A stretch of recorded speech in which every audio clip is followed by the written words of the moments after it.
Goedemorgen gemeente, hartelijk welkom in deze dienst. We zijn blij dat we weer bij elkaar komen mogen. De bloemen uit de kerk gaan als bemoediging en groet van de gemeente naar Ipi de Haan, zij het opgenomen West in het ziekenhuis. De kerkenlier is blij dat Griet Tjitsma hield de diaconie komt versterken. De bevestiging zal plaatsvinden op 6 februari.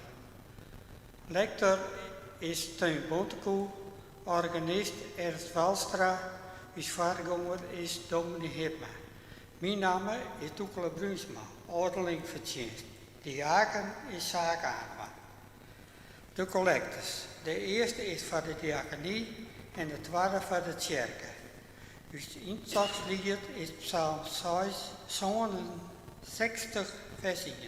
We zongen als het ken stingende. Dan wensen wij jou een zegende dienst.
Dit is dan stil worden en dus het keren naar God.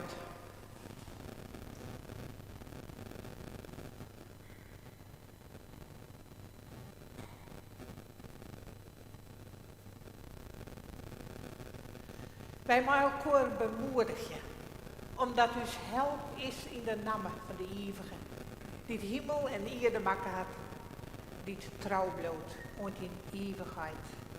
En net losliet het werk van zijn handen.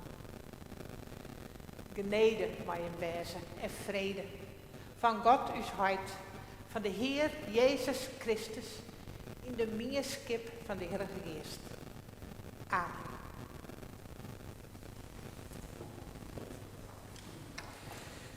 Lieve mensen, wat fijn dat we jullie weer een kerkdienst horen kennen. Dat we weer met elkaar verbonden binnen, hier en met de mensen thuis, die thuis deze dienst mij beleven. Uit Adem en Kimzet en Achlem en Hitsem en misschien nog wel van oren plakken. Fijn dat we zo weer met elkaar verbonden binnen. Het is de laatste snij van de week van gebed voor de eenheid van de christenen. En ja, in die weken bidden wij voor eenheid van de kerken, van de christenen, maar ook van alle mensen in de wereld. Als de zoveel verdeeldheid is. En wat is het dan belangrijk om altijd weer naar de Heer te keren. En zo willen wij ook aan het begin van deze dienst met elkaar bidden.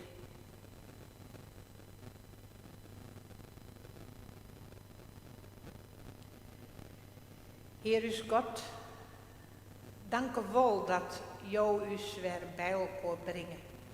En dat jou ons met elkaar verbinden, waar wij ik ben. Dat jou us maar jouzelf verbinden in jouw leefde.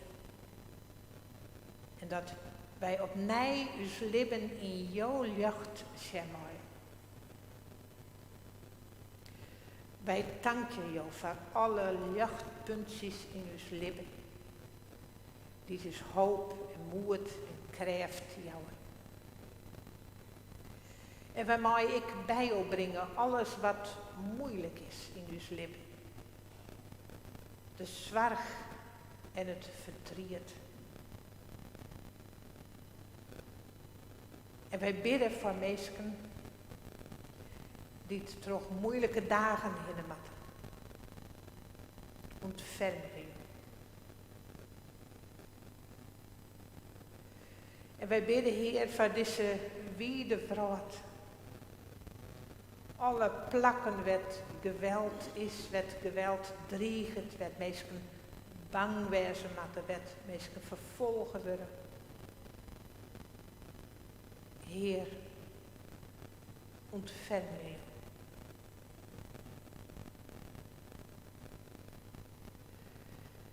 Wij bidden om alle mensen die in deze dagen net meer weten wat ze ontabben. En wat ze het ziekje maken en hoe het verder moet. Die het geen wij weten. En wij bidden, Heer, ontferm je. Wij vertrouwen dat jouw jacht, jouw liefde altijd opnieuw uw woord en uw leven binnenkomt. En zo komen wij bij jou. In Jezus' naam. Amen.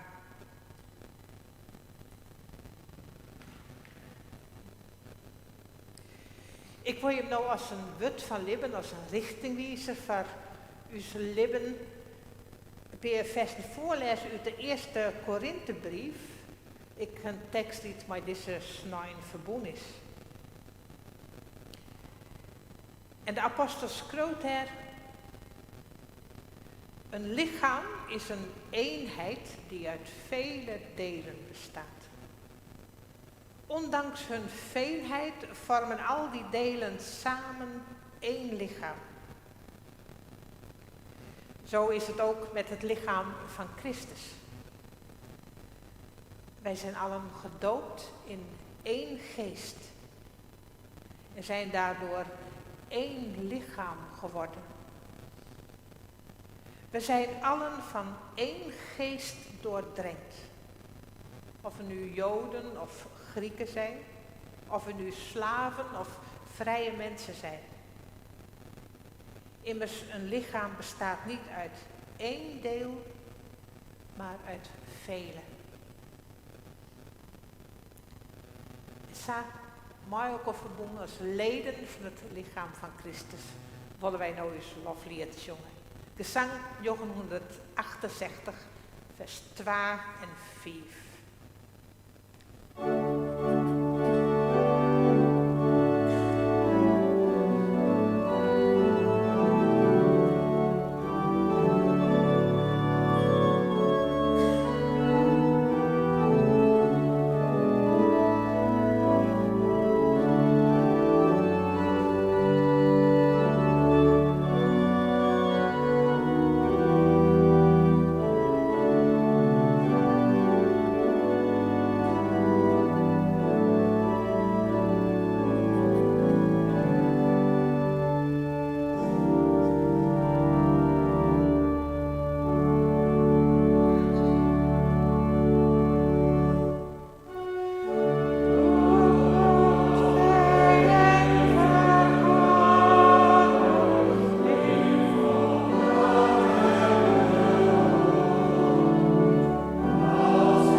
Wij lezen nu het twee schriftgedeelten die het op het ecumenisch leesrooster staan voor deze dag.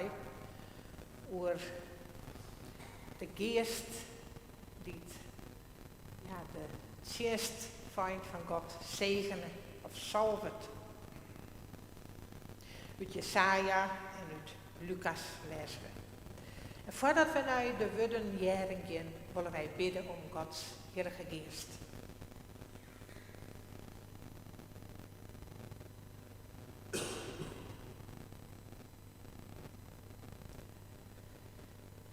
Eeuwige, liefdevolle God, wij danken je voor jouw woord. Jouw woord dat lucht en leven brengt. En jouw weten hoe wij dat woord nodig hebben.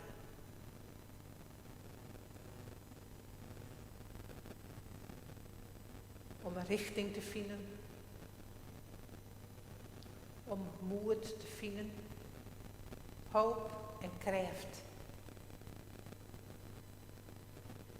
En zo bidden wij om jouw Heilige Geest. Dat de ruimte wijzen mij is. Om jouw woord te ontvangen. Heer, dat wij jaren verstaan mij wat jou is zeggen willen. En dat wij daar toch ik vormen worden als bijen van jou, als dat ene lichaam van Christus. En dat wij samen het goede nijzik liefje mij in deze wereld, als bijen van jou. Dat bidden wij in Jezus' naam. Amen.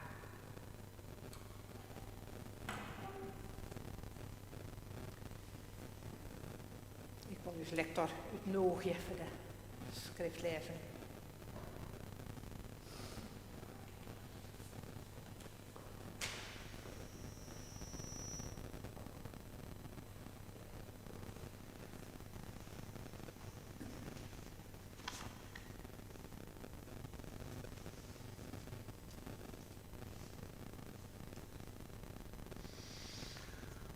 De schriftlezing is uit Jesaja 61, vers 1 tot 3. De geest van God, de Heer, rust op mij, want de Heer heeft mij gezalfd. Om aan armen het goede nieuws te brengen, heeft hij mij gezonden. Om aan verslagen harten hoop te bieden, om aan gevangenen hun vrijlating bekend te maken en aan geketenden hun bevrijding. Om een genadejaar van de Heer uit te roepen en een dag van wraak voor onze God. Om aan allen die treuren te troosten. Om aan Sions treurenden te schenken een kroon op hun hoofd in plaats van stof. Vreugdeolie in plaats van een rouwgewaad. Feestkledij in plaats van verslagenheid. Men noemt hen terebinten van gerechtigheid. Geplant door de Heer als teken van zijn luister. Zingen we nu Psalm 145, vers 3.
De tweede schriftlezing is uit Lucas 4, vers 14 tot 21. Jezus keerde, gesterkt door de geest, terug naar Galilea. Het nieuws over hem verspreidde zich in de hele streek. Hij gaf onderricht in de synagogen en werd door allen geprezen. Hij kwam ook in Nazareth, waar hij was opgegroeid. En volgens zijn gewoonte ging hij op Sabbat naar de synagoge. Toen hij opstond om voor te lezen, werd hem de boekrol van de profeet Jesaja overhandigd. En hij rolde hem af tot de plaats waar geschreven staat: De geest van de Heer rust op mij, want hij heeft mij gezalfd. Om aan armen het goede nieuws te brengen, heeft hij mij gezonden. Om aan gevangenen hun vrijlating bekend te maken en aan blinden het herstel van hun zicht. Om onderdrukten hun vrijheid te geven. Om een genadejaar van de Heer uit te roepen. Hij rolde de boekrol op, gaf hem terug aan de dienaar en ging weer zitten. De ogen van alle aanwezigen in de synagoge waren op hem gericht. Hij zei tegen hen: Vandaag hebben jullie deze schrifttekst in vervulling horen gaan.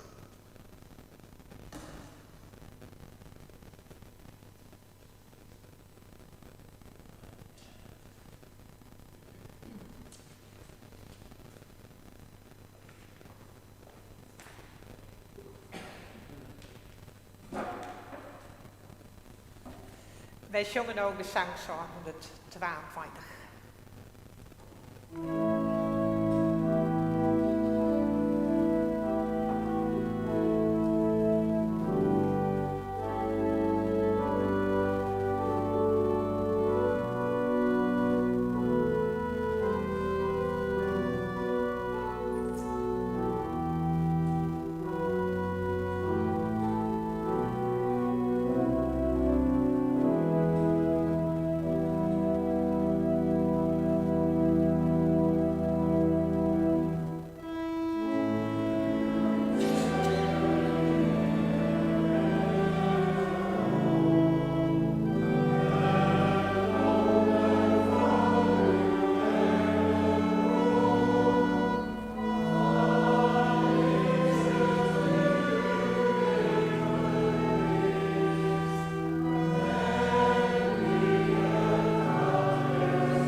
Broeren en zusters, gemeente van uw Heer Jezus Christus.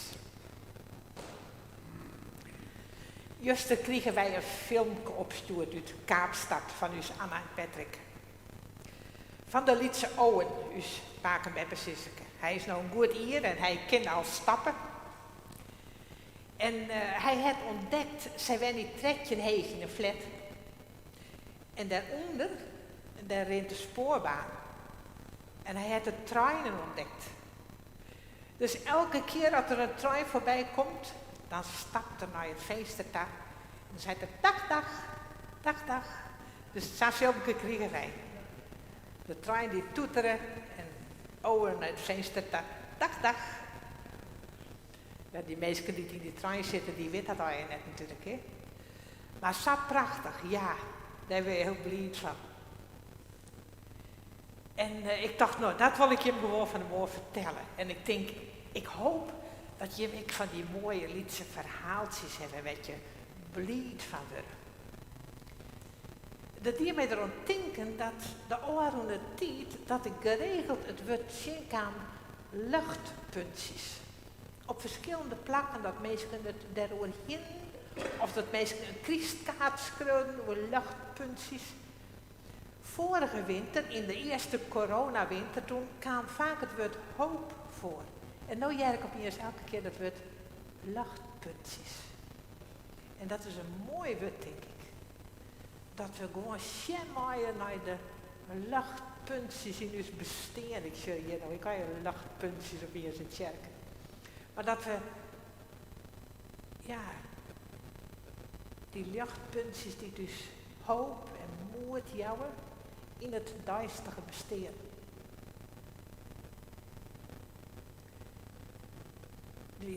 Ja, dat mooie verhaaltje van het filmpje wat we thuis kregen. De orenkant, de donkere kant, maar ik was wissen, van de week toen, ja, meestal zoeken wij jongens naar het journaal. En van de week dacht ik, bah, ik heb helemaal je zin om daarnaar te zetten. Al die verhalen over de voice. En die dreiging daar bij Oekraïne en Rusland. En alle strijderaars en vragen over de coronamaatregelen. Dan denk ik, nou, En dan die luchtpuntjes. En nou wie het van de week de week van gebed. Vorige week sneurde jong, wie er een speciale gebedsmoment van het hele land eigenlijk, van vrede en verbinding. Juist in deze tijd dat er zoveel mensen in oerkoor komen te staan. En nou, die week van gebed, maar als thema lucht in het zuster. En de centrale tekst daarin die van dat de treien wiezen uit het eerste de ster volgen, het lucht van de ster en komen om Jezus te ontbidden. Dus ik denk dat luchtpuntje dat de waai wiest, werd ze wezen had. Daar bij dat bandje in Bethlehem.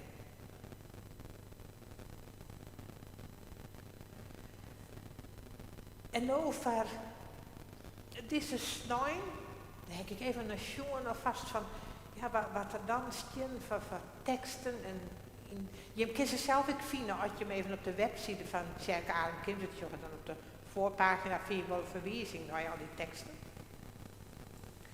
Maar van deze dag, deze laatste dag, weer het thema, zet ons op nieuwe wegen.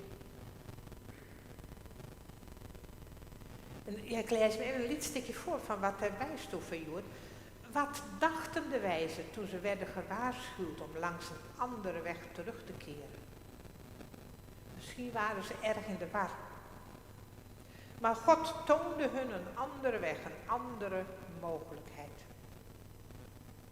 En wij zijn vaak gebonden aan onze vertrouwde manier om dingen te doen en de wereld te zien. En wanneer onze weg doodloopt, dan vragen wij ons af hoe we verder moeten. Maar God is er altijd om ons te laten zien dat er een andere weg is. God is er om ons op te tillen uit de frustraties die we ervaren als we niet verder kunnen. We hoeven er alleen maar op te vertrouwen dat de eeuwige die ons het licht gaf, altijd een weg kan vinden wanneer er een blokkade op onze weg komt.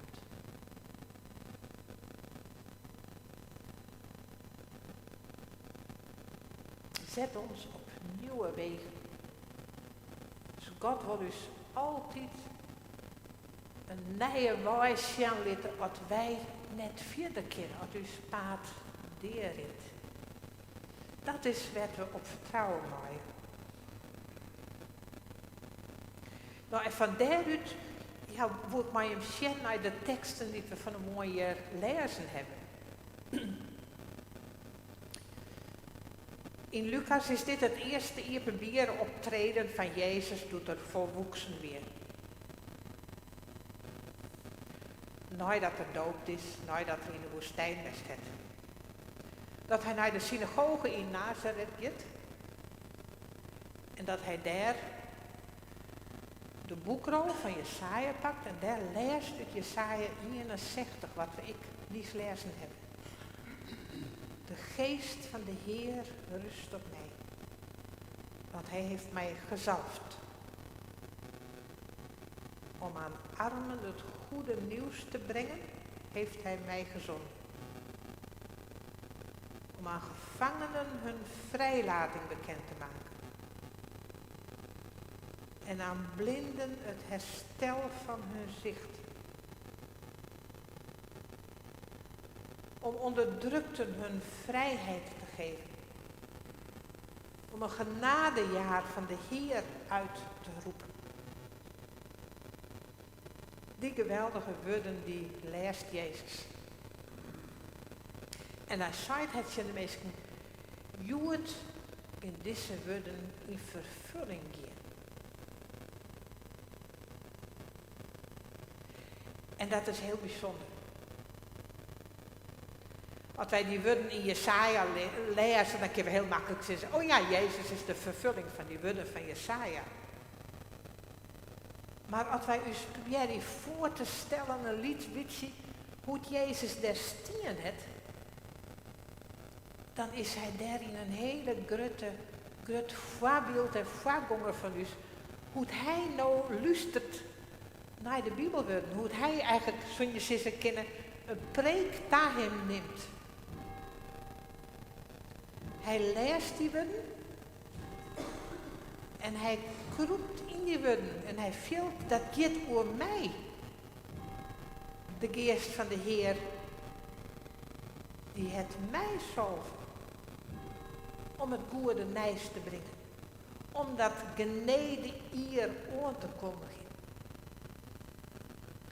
Zo, ja, kroept Jezus in die oude woorden van de profeet Jesaja. En zo mogen wij Jood in die woorden van de Bijbel kroepen. Om dat goede nijs thuis te nemen. En om zelf drager van dat goede nijs te worden. Zat Jezus ik drager van het goede nijs weer. En dan is het net zo dat wij dat dwan matten. Want het begint ermee.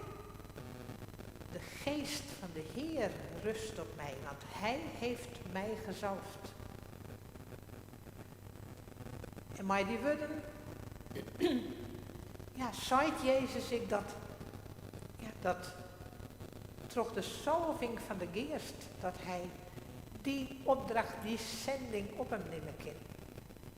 En zo mogen wij in zijn voetspoor, ik die zending op ons nemen. Omdat de geest van de Heer u zalft. En het Joodse woord van zalving is Messias. Dus hier wordt Jezus de Messias.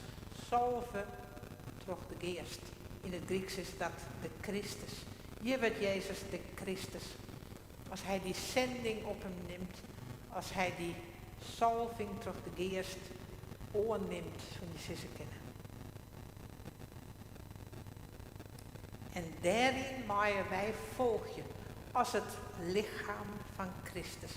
Als het lichaam van de zalving van de Heer. En dat is een wonderlijke opdracht. En we kunnen ons daar net genoeg bewust van wezen. Van uzelf om de luchtpunten te zien. Dat is ja, het is eigenlijk een heel liets lichtpuntje. Dat Benzi, en die man daar, ooit in Israël. En tegelijk is het het grootste lichtpunt van de wereld, de Christus, ja, die het van eeuwigheid is. Van het begin en het eind, de alfa en de omega. Dat lichtpunt, daar moeten wij ons op vasthouden, dat moet ons richting Jan. En daar kunnen wij ons in verblijdsen. Ik lees in dat materiaal van die week van gebed.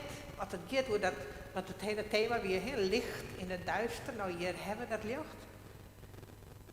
Maar daar waar ik zei van, oei, dan kan het ik wezen dat we maar al onze eigen troebelen, dat lichtjes in het paad stenen. En dat wij helemaal net zichtbaar binnen als lichaam van Christus. Maar dat wij juist in het paad steen van het licht. En dat is goed om daarbij stil te staan. Laten wij ons roepen om een lichtpunt te wezen, om zelf een zalveling te wezen. Of geef we juist het licht in het paad staan. Ik denk dat dat goed is om dat elke dag opnieuw te bedenken. En dat we dan elke dag opnieuw bedenken maken van de geest van de Heer, die wil ik u zalven. Mijn genade en goedet. Om lichaam van Christus te wezen in deze wereld. Laten we zijn in vreugde als gemeenten verder gaan. Als lietse lichtpuntjes elk op je eigen plek. En dat de cykelkoor weer moedje maaien in het nieuwe hier. Laten we bidden dat wij zo, ja, kracht vinden. Vreugde om gemeente van Christus te wezen. Ter heil van deze wereld. Amen.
Wij willen nou een lied jongen wat past bij deze tijd van epifanie, van verschijning van Jezus de Messias in deze wereld. We zongen gezang 434.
wil je hem nou vragen om stingen te gaan voor een aankondiging.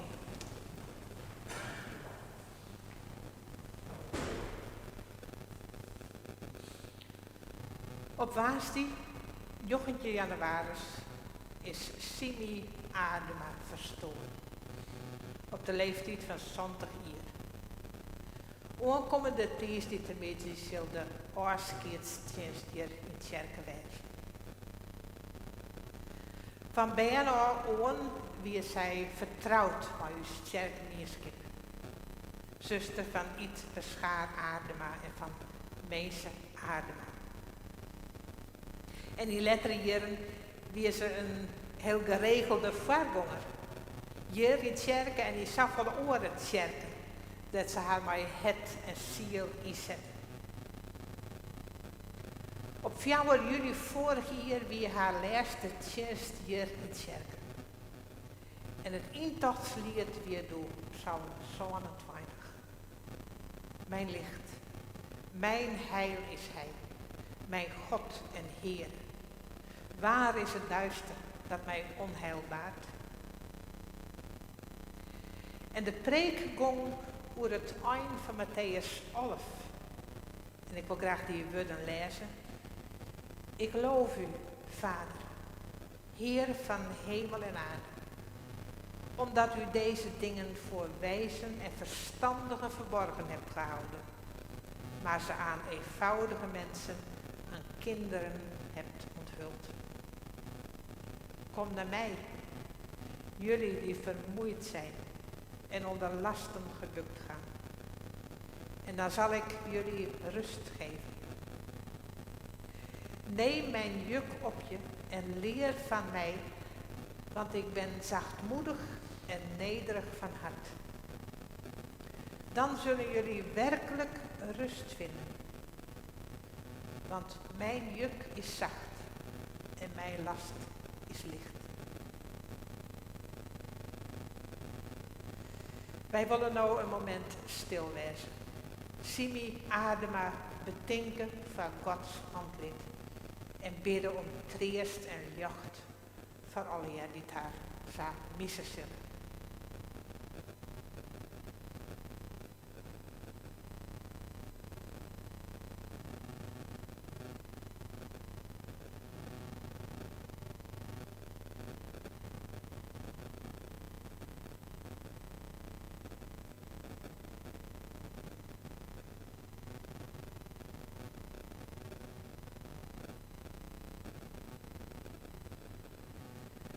Zullen we nou maar ook als jongen Psalm 27 het zondevers.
Wij willen nou maar ook weer dankje en bidden.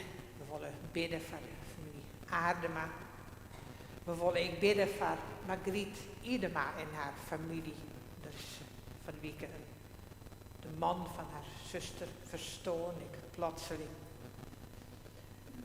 En misschien wil je hem ik nog iets nemen van de voorbeden of dankgebed. Kind dat.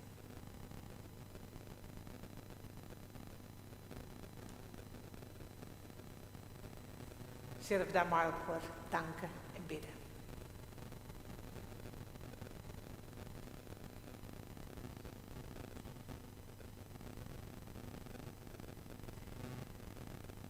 Heer is God. Dank u wel dat wij in jouw licht gaan maaien. In vertrouwen en hopen en liefde.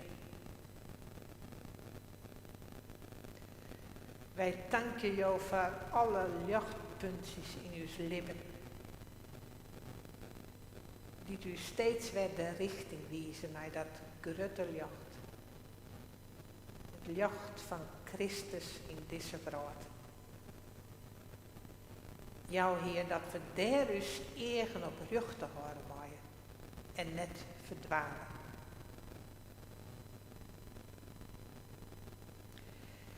En zo willen wij bidden, Heer, voor uzelf, voor elkaar en voor al jouw benen in deze wereld.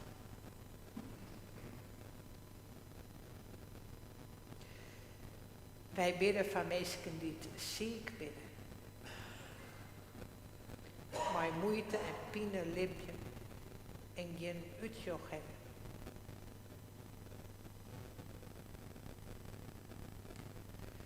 Wij bidden voor mensen die het verdriet hebben. En zo denken wij Jood in het bijzonder aan de familie Aardema. En aan de familie van Margriet Idema. En wij bidden Heer om jouw jacht en jouw troost.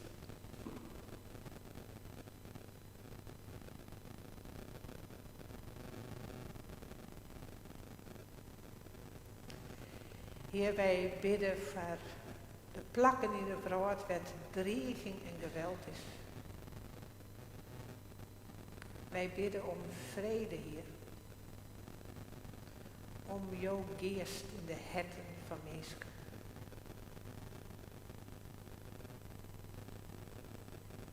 Heer, laat de wijsheid en liefde wezen tussen mensen.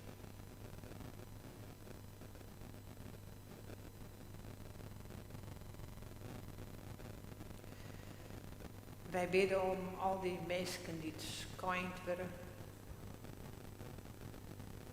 In situaties van misbruik.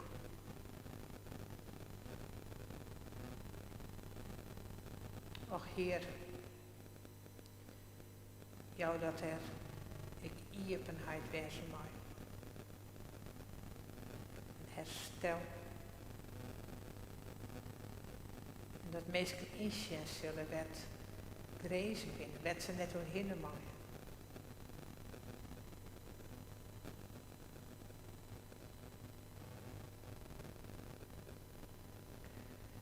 Wij bidden Heer voor alle mensen die in deze tijd van corona in de war binnen,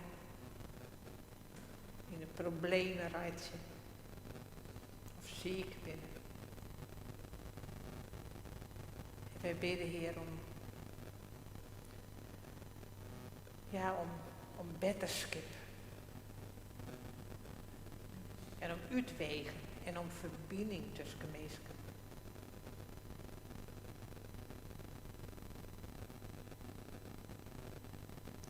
En Heer, in de stilte willen wij bidden voor elkaar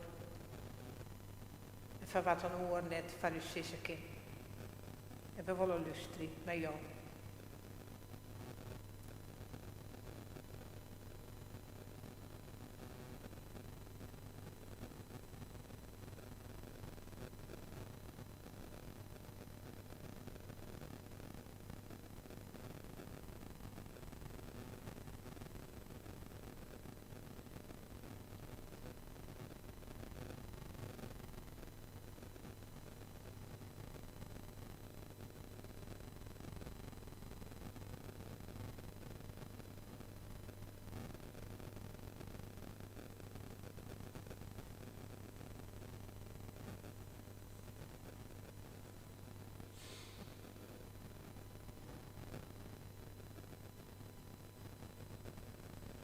met elkaar willen wij de woorden bidden die Jezus u zoen het.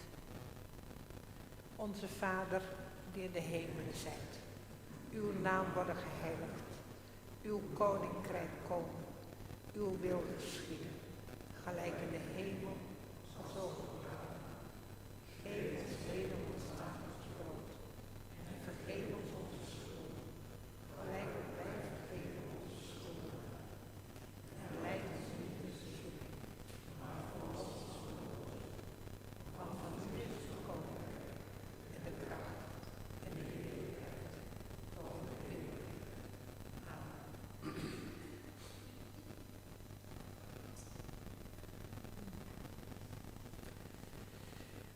De collecte is weer bij de uitgang van het kerken. Wij willen nou eens een lied met elkaar zongen. O God, o geest, o lucht, waas blinken, hoe strelend, alle nacht en nooit. O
Mensen thuis en mensen hier in het kerken, fijn dat we samen elkaar verbonden werden kunnen in het dienst van de Heer. Ik heb aan het begin van het dienst me net zijn dat we ingetogen jongen moesten. Nou, we hebben mooi ingetogen hier, hè. En dan kan Ernst die keer wel helemaal opgetogen ergens spelen, dus dat maakt ook het helemaal goed. Ja. Fijn dat we samen als gemeente verbonden binnen. En dan maken we gaan, elk op zijn eigen plek, om een lichtpuntje te wijzen en dus eigen te houden op dat grote lichtpunt dat Christus is. En wij gaan met Gods zegen. De genade van uw Heer Jezus Christus en de liefde van God en de meerskip van de Heilige Geest, wees mij allen.